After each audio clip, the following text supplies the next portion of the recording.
அல்லாஹ்வுடைய தூதருடைய கண்ணியத்தை நீங்கள் உயர்த்த வேண்டும் என்றால், அல்லாஹ்வுடைய தூதருடைய மதிப்பை நீங்கள் உயர்த்த வேண்டும் என்றால், உங்கள் எல்லோர்களையும் மேடைகளை போட்டுக்கொண்டு முஹம்மது ரசூலுடைய புகழை உயர்த்துங்கள் என்று நான் சொல்லவில்லை.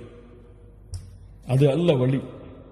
முஹம்மது ரசூலுடைய புகழை நீங்கள் உயர்த்த வேண்டும் என்றால் உங்களுடைய வாழ்வில் முஹம்மது ரசூலை கொண்டு வாருங்கள். ஏன் இப்படி செய்கிறாய்? என் தூதர் எனக்கு வழிகாட்டினார்கள், செய்தேன்.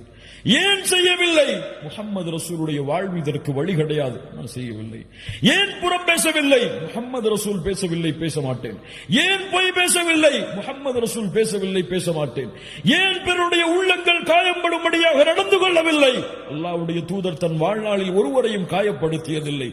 ஏன் அடித்ததில்லை ஒருவரை கூட? அல்லாஹ்வுடைய தூதர் அடித்ததில்லை. ஏன் உன் மனைவியோடு நல்ல முறையில் நடந்து கொள்கிறாய்? அல்லாஹ்வுடைய தூதர் நடந்து கொள்பவர்கள் தான் இந்த உலகத்தில் சிறந்தவர்கள் என்று சொன்னார்கள், நடந்து கொள்கிறேன்.